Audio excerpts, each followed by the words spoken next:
નમસ્કાર ખેડૂત મિત્રો, હું રમેશ રાઠોડ, વિષય નિષ્ણાત પાક સંરક્ષણ કૃષિ વિજ્ઞાન કેન્દ્ર ગીર સોમનાથ. ખેડૂત મિત્રો, આજના કાર્યક્રમની અંદર આપ સર્વે મિત્રોનું હાર્દિક સ્વાગત છે. મિત્રો, આજે જે વિડીયોની અંદર વાત કરવી છે કપાસમાં ખાતર વ્યવસ્થાપનની.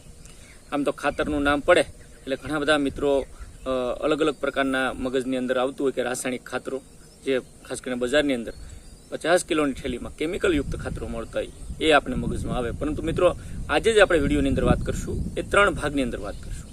એક તો સેન્દ્રિય ખાતરો, જૈવિક ખાતરો અને રાસાયણિક ખાતરો. આ ત્રણેય ખાતરોનું ખૂબ મહત્વ છે જમીનની પ્રત સુધારવામાં, જમીનની ફળદ્રુપતામાં, જમીનની તંદુરસ્તી જાળવવામાં, સૂક્ષ્મ જીવાણુની એક્ટિવિટી વધારવામાં અને ઉત્પાદન વધારવામાં, ખેતી ખર્ચ ઘટાડવામાં. આ જે અગત્યના પાસાઓ છે એની આજે મારે સવિસ્તારથી વાત કરવી. એટલે આજે વાત કરવી છે બીટી કપાસમાં ખાતર વ્યવસ્થાપન, પાયાના કયા કયા ખાતરો નાખવા જોઈએ. હવે ટૂંક સમયની અંદર, ચોમાસાની અંદર અથવા આગોતરું જ્યાં કપાસનું વાવેતર થાય છે ત્યાં ખેડૂત મિત્રોએ ખાતરનું વ્યવસ્થાપન કરવાનો સમય આવી ગયો છે. તો આજે આ સવિસ્તારથી આ વિડીયોની અંદર વાત કરીશું. વિડીયો શરૂ કરીએ પહેલાં સૌને ખાસ વિનંતી કે આપ આ ચેનલની અંદર નવા હો, હજી સુધી આપણે આ ચેનલ સબસ્ક્રાઈબ ન કરી હોય તો ચેનલ સબસ્ક્રાઈબ કરી લો, ઘંટડીના બટન ઉપર ક્લિક કરો એટલે ઓલ નોટિફિકેશન આવી જાય, તમામ પ્રકારના વિડીયો તમને સમયસર મળતા. ત્યારબાદ વિડીયો પૂરો જોઈને જો તમને ગમે તો એને લાઇક, અંગૂઠાના નિશાન ઉપર ક્લિક કરી દો અને આ વિડીયો શેર પણ કરી દો. મિત્રો, ખાસ કરીને કપાસના પાકની અંદર ખાતર વ્યવસ્થાપનની જો વાત કરતા હોય તો એમાં સેન્દ્રિય ખાતર, છાણિયું ખાતર જેને કહીએ, જેને ફાર્મયાર્ડ મેન્યુર કહીએ, FIM કહીએ, દેશી ગળતિયું ખાતર કહીએ, આ જે શબ્દો છે એ આપણા મગજની અંદર આવવા જોઈએ. અને આ ખાતરનું મહત્વ શું છે?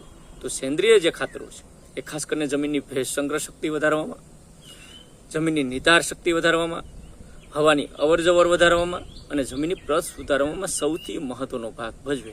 એટલે સેન્દ્રિય ખાતર નાખવું જોઈએ. જમીનમાં જે સૂક્ષ્મ જીવાણુ છે, માઇક્રો ઓર્ગેનિઝમ છે, એની સંખ્યા વધારવામાં, એની પ્રવૃત્તિ, એની એક્ટિવિટી વધારવામાં અને ખાસ કરીને એના છોડને પોષક તત્વો પૂરા પાડવામાં સેન્દ્રિય ખાતરોનું ખૂબ મહત્વ છે. એટલે સેન્દ્રિય ખાતરો આપણે વાપરવાની ભલામણ મિત્રો કરીએ છીએ. હવે કેટલું વાપરવું જોઈએ? આમ તો હવે પશુધન ધીમે ધીમે દિવસે દિવસે ઘટતું જાય છે. ખેડૂત મિત્રોને આજે પશુઓ નથી, એના સામે જમીનનો મોટો ભાગ હોય ત્યારે છાણિયું ખાતર, દેશી ખાતર નાખવું પોસિબલ ન થતું હોય અથવા મુશ્કેલી પડતી હોય, મળતું ન હોય, ઘણા બધા કારણો હોય. પણ આપણી કૃષિ યુનિવર્સિટી વર્ષોથી જે ભલામણ કરી છે કે પાયાની અંદર 10 થી 12 ટન સારું ગળતિયું કોહવાયેલું છાણિયું ખાતર 1 હેક્ટરની અંદર 100 ગુઠાની અંદર, નાના વીઘા હોય તો 6.5 વીઘાની હું વાત કરું છું, એટલે વીઘા દીઠ 1.5 ટન જેવું આપણે છાણિયું ખાતર નાખવાની ભલામણ કરીએ છીએ. હવે છાણિયું ખાતર ન હોય તો બીજો ઓપ્શન, આજે જે પ્રાકૃતિક ખેતીની આપણે વાત કરતા હોય તો મિત્રો ઘન જીવામૃત પાયાના ખાતર તરીકે, ઘન જીવામૃત બનાવવાની અગાઉ પદ્ધતિઓની આપણે વાત કરી છે. આ ચેનલની અંદર તમને વિડીયો પણ મળી જશે.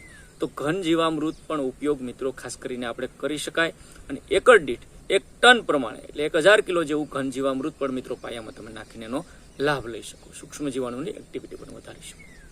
બીજો મહત્વનો સેન્દ્રિય ખાતરમાં છે એરડીનો ખોળ. મારી ખાસ ભલામણ છે મિત્રો, એરડીનો ખોળ ખાસ તમે વાપરવાનું શરૂ કરજો. જે મિત્રો વાપરે છે ને એને પરિણામોની ખ્યાલ છે.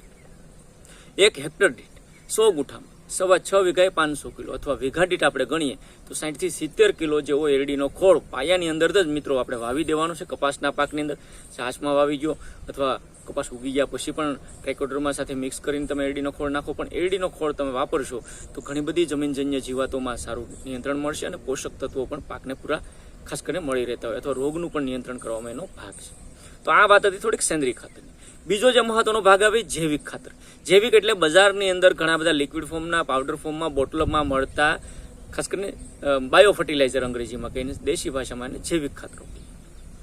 જૈવિક ખાતર ખાસ આપણે એટલે ભલામણ કરીએ, કૃષિ યુનિવર્સિટીઓના સંશોધન એવું કહે કે જૈવિક ખાતર વાપરવાથી 15 થી 20% જેટલું રાસાયણિક ખાતર આપણે ઘટાડી શકીએ. અને બીજું, આ જે જૈવિક ખાતરો છે સસ્તા છે, બજારની અંદર સસ્તા મળે અને સરળ રીતે આપણે વાપરી શકીએ. એટલે આ વાપરવાથી રાસાયણિક ખાતરનો ડોઝ આપણે મિત્રો ઘટાડીએ, એટલે જમીનની જે કેમિકલને લીધે નુકસાન થાય એને ઘટાડી શકીએ. કયા કયા પ્રકારના જૈવિક ખાતરો આવે બજારની અંદર? ખાસ કરીને એઝોટોબેક્ટર માટે, એઝોટોબેક્ટર એટલે કે નાઇટ્રોજન માટેના ખાતરો એઝોટોબેક્ટર સ્વરૂપમાં મળે. હું અહીંયા તમને બોટલ સાથેના ફોટો પણ બતાવું છું એટલે તમને થોડો ખ્યાલ આવે. ક્યાં મળે? તો આપણા જે પણ સહકારી સંસ્થાઓ છે, GSFC હોય, GNFC હોય, IFCO હોય, ક્રિપ્કો હોય, એના ડેપોની અંદર, એના ઓથોરાઇઝ ડીલરની અંદર, એગ્રીબિઝનેસ સેન્ટરોની અંદર, આપણી ખાસ કરીને કૃષિ યુનિવર્સિટીઓમાં, આપણા નજીકના કૃષિ વિજ્ઞાન કેન્દ્રો હોય, યુનિવર્સિટી હોય અથવા તમારી નજીક FPO હોય ત્યાં પણ તપાસ કરી અને તમે આ પ્રકારના જૈવિક ખાતરો ખરીદી શકો. તો એઝોટોબેક્ટર છે એ નાઇટ્રોજન માટે વાપરી શકાય. ટીએસબી ફોસ્ફેટ સોલ્યુબિલાઇઝિંગ બેક્ટેરિયા જેને કહેવામાં આવે, પીએસબી કલ્ચર છે એ ફોસ્ફરસ માટે વાપરી શકાય. કેએમબી છે એટલે પોટાશ મોબિલાઇઝિંગ બેક્ટેરિયા જે છે એ પોટાશ માટે. એટલા માટે હું કહું છું કે નાઇટ્રોજન, ફોસ્ફરસ, પોટાશના બેક્ટેરિયા છે અલગ અલગ છે. આ ત્રણેય મેં જે વાત કરી એ રીતના સલ્ફર માટે થાયોબેસિલસ બેક્ટેરિયા પણ મિત્રો આપણે બજારની અંદર મળતા હોય ને એ વાપરી શકીએ. ખાસ કરીને માઇકોરાઇઝા, આ પણ એક જૈવિક ખાતરના સ્વરૂપમાં માઇકોરાઇઝાને પણ જો જમીનની અંદર વાપરવામાં આવે તો ખાસ કરીને મૂળ સુધી ખોરાક લઈ જવામાં પણ એનો ખૂબ મોટો રોલ છે. ખાસ આના સિવાય જીવામૃત અને ઘન જીવામૃત પણ મિત્રો આપણે જમીનની અંદર વાપરવું જોઈએ અને જમીનની પ્રત સુધારવી જોઈએ. તો આ જે બીજો મહત્વનો ભાગ છે જૈવિક ખાતર.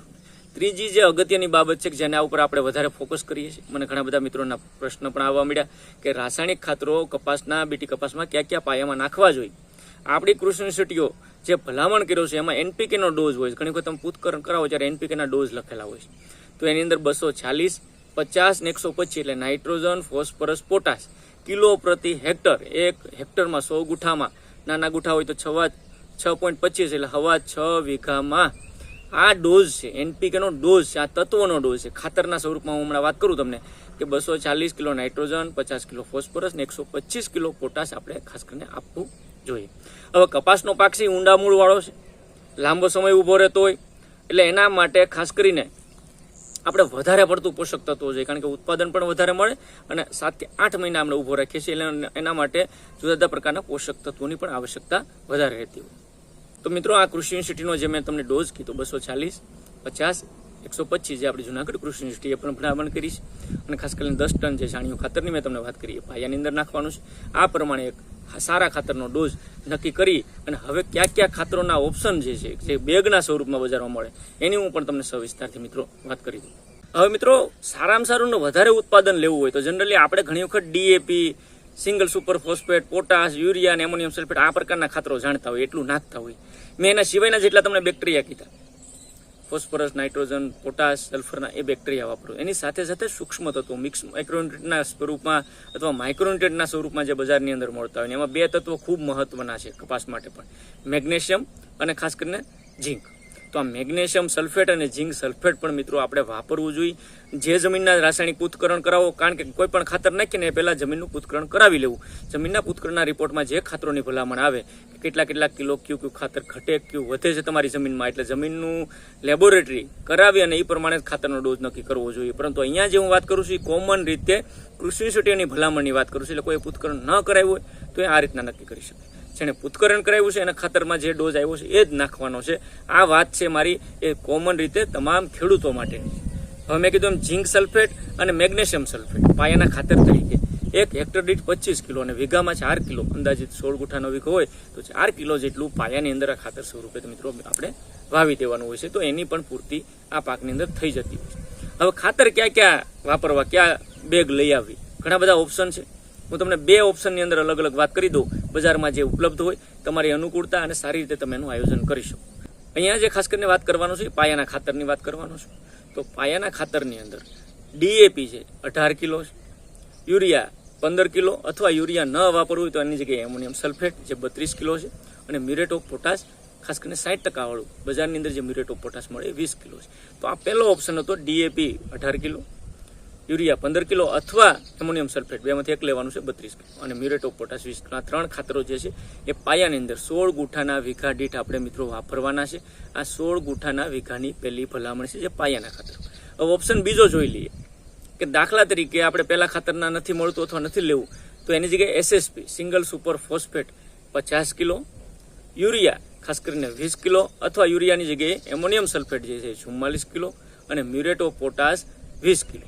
તો આ બીજા ઓપ્શનની અંદર આપ single super phosphate, ammonium sulphate, potash આ પ્રકારનો ઓપ્શન પણ મિત્રો એટલે કરી શકો અને એને ખાસ કરીને 16 ગુઠાના વીઘામાં પાયાના ખાતર તરીકે વાપરી શકો.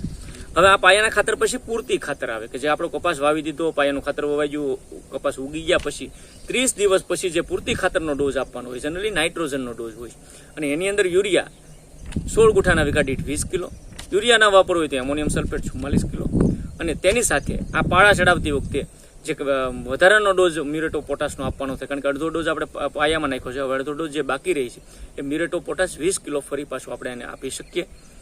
આ વાત હતી વાવેતર થઈ ગયા પછીના 30 દિવસે, એટલે કપાસ ઉગી ગયા વાવેતર કરી દઈએ કપાસનું 4 થી લઈને 30 દિવસ પછીનો ડોઝ જે મેં વાત કરી. હવે એ 30 દિવસ પછીનો બીજો જે ડોઝ છે પૂરતી ખાતરનો એ 60 દિવસ પછી આપવાનો હોય છે, વાવેતરના 60 દિવસ પછી. અને એની અંદર ફક્ત યુરિયા 20 કિલો લેખે એક વીઘાની અંદર આપણે 16 ગુઠાના વીઘે થડથી 2-3 આંગળ દૂર આપી દેવાનું છે, ભેજ હોય ત્યારે કન્ડિશનમાં. અને ત્રીજો ડોઝ છે એ ખાસ કરીને વાવેતરના 90 દિવસ પછી 3 મહિને જે આપણે ખાતરનો ડોઝ આપતા હોય એની અંદર યુરિયા ફરી પાછું 20 કિલો આપી દેવાનું છે. તો આ જે ખાતરો મેં તમને કીધા એ અલગ અલગ ડોઝમાં, ખાસ કરીને યુરિયા છે તો અલગ અલગ ડોઝની અંદર વાત કરી, એમોનિયમ સલ્ફેટની પણ મેં વાત કરી. મારી ખાસ ભલામણ છે કે પાયાના ખાતરો નાખી, એમાં single super phosphate, potash, ammonium sulphate જેવા ખાતરો સિલેક્ટ કરો તો અનુકૂળ. પહેલો ડોઝ કપાસની અંદર 30 દિવસ પછી આપો તો એમોનિયમ સલ્ફેટના સ્વરૂપમાં આપો. એની પાછળ પણ ઘણા બધા કારણો છે, કારણ કે એમોનિયમ સલ્ફેટની અંદર 21% નાઇટ્રોજનની સાથે સાથે 24% સલ્ફર છે. અને સલ્ફર ખૂબ કામની વસ્તુ છે. આ તેલીબિયા વર્ગનો પાક છે જેમાંથી તેલ નીકળે છે, અથવા તો આની એન્ટી ફંગલ તરીકે પણ સલ્ફર કામ કરે, તો ફૂગનાશક તરીકે સારું કામ થાય. અને તેલીબિયા પાકોની અંદર અનુકૂળ આવે એટલે એમોનિયમ સલ્ફેટ 30 દિવસ પછીના ડોઝમાં આપીએ.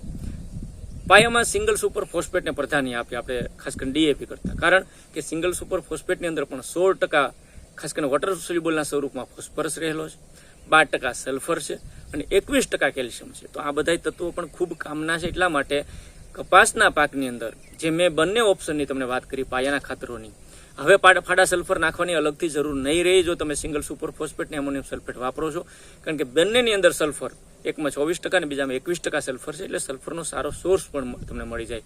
અને આ રીતના કપાસના પાકની અંદર સેન્દ્રીય ખાતર, જૈવિક ખાતર અને કેમિકલ ખાતર ત્રણેયનો સમન્વય કરીને સૌ સારી રીતે ખેતી કરીએ તો કપાસનું સારામાં સારું ગુણવત્તાવાળું ઉત્પાદન મેળવી શકીએ, સારો નફો પણ કરી શકાય. તો મિત્રો, આજે જે વાત હતી કપાસના પાકની ખાતર વ્યવસ્થાપનની વાત હતી. આની અંદર કંઈ પણ પ્રશ્ન હોય તો મારા નંબર નોંધી લેજો, 9558294828. આ નંબર ઉપર કોલ અથવા વોટ્સએપ કરજો. સાથે મળીને ખેતીને સુધારવાના પ્રયત્ન કરશું. તો મિત્રો, આજના વિડીયોની અંદર એટલું જ. ફરી પાછા મળશું એક નવા વિષય સાથે, નવી માહિતી સાથે. ત્યાં સુધી મને રજા આપશો. આપ સર્વે મિત્રોનો વિડીયો પૂરેપૂરો જોવા બદલ ખૂબ ખૂબ આભાર. ધન્યવાદ. Thank you.